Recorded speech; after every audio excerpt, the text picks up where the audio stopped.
اٹک jail کے قیدی number 804 Imran Ahmad Khan نیازی کے جرائم کی تفصیل ملاحظہ فرمائیں۔ پہلا جرم، جس ملک کی غریب لاچار عوام کے ہزاروں لوگ ماہانہ کینسر سے مر جاتے تھے، اس قوم کو چندہ جمع کر کر کے 3 کینسر اسپتال بنا کر دیے جہاں 70% لوگوں کا مفت علاج ہوتا ہے۔ جرم نمبر 2،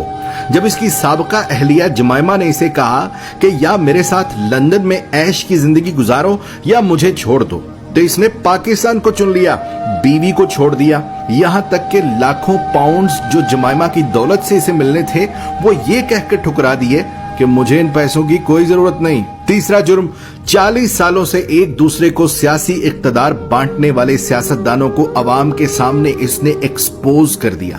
بچے کو سمجھ آ گئی کہ یہ لوگ عوام کو بے وقوف بنا کر باریاں لیتے رہے اور ملک کو تباہ و برباد کر دیا، اور جب اسے بار بار کہا گیا کہ تم بھی آؤ اسی نظام کا حصہ بن جاؤ، آؤ تیسری باری لیتے رہو، تو اس نے کھل کر انکار کر دیا کہ اس ملک و قوم کو لوٹنے والوں کے ساتھ اتحاد نہیں کروں گا۔ چوتھا جرم، اس نے اپنے اقتدار کے دوران مسلم دنیا کو اکٹھا کرنے کی جسارت کی، حرمت رسول صلی اللہ علیہ وآلہ وسلم کا مقدمہ عالمی برادری کے سامنے رکھ دیا اور دنیا کو مجبور کر دیا کہ وہ ہمارے نبی پاک صلی اللہ علیہ وآلہ وسلم کی شان میں گستاخی کرنے والوں کو پاگل قرار دیں، اور اس کی تو قرارداد بھی پاس کروا لی۔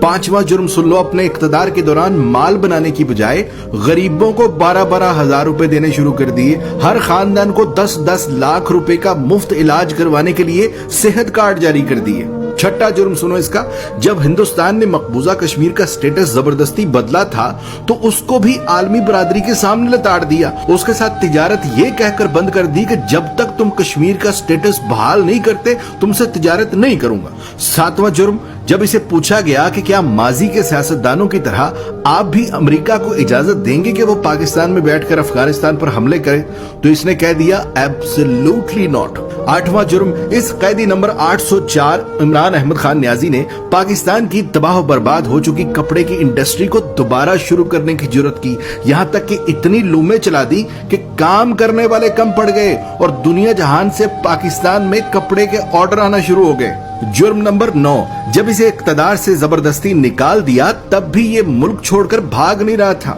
حالانکہ بار بار کہا گیا کہ چلے جاؤ یہاں سے ورنہ انجام برا ہوگا، مگر اس نے کہا کہ کوئی اپنا گھر بھی چھوڑ کر کہیں جاتا ہے اور پاکستان کو ہی اپنا جینا مرنا سمجھ لیا۔ 10واں جرم، جب اسے کہا گیا کہ باقی سیاستدانوں کی طرح تم بھی مغرب کو زمینی خدا مان لو، جان چھڑا لو اور ان کے آگے سر جھکا لو، تو اس نے نہ صرف خود انکار کر دیا بلکہ اپنی قوم کو بھی یہی سکھانے لگا کہ جھکنا صرف رب کے آگے ہے، کسی انسان کے آگے نہیں جھکنا۔ جرم نمبر 11، جہاں نئے سینما گھروں کی ضرورت تھی وہاں اس نے رحمت للعالمین اکیڈمی بنا دی، جہاں اسکولوں میں ڈانس ٹیچر، میوزک ٹیچر بھرتی کرنے تھے وہاں اس نے اسکولوں میں یکساں نصاب اور قرآن و حدیث کی کتابیں لازمی قرار دے دی۔ 12واں جرم سنو، اس نے غریب اور امیر کے لیے ایک جیسا انصاف مانگنا شروع کر دیا، کہنے لگا غریب کا بھی اتنا ہی حق ہے جتنا امیر کا ہے۔ جرم نمبر 13، PIA کا جو امریکہ میں روز ویلٹ ہوٹل ہم نے اب گروی رکھا ہے یہ اسے 2 سال پہلے آزاد کروا کے قومی اثاثوں میں شمار کر رہا تھا۔ 14واں جرم سنو،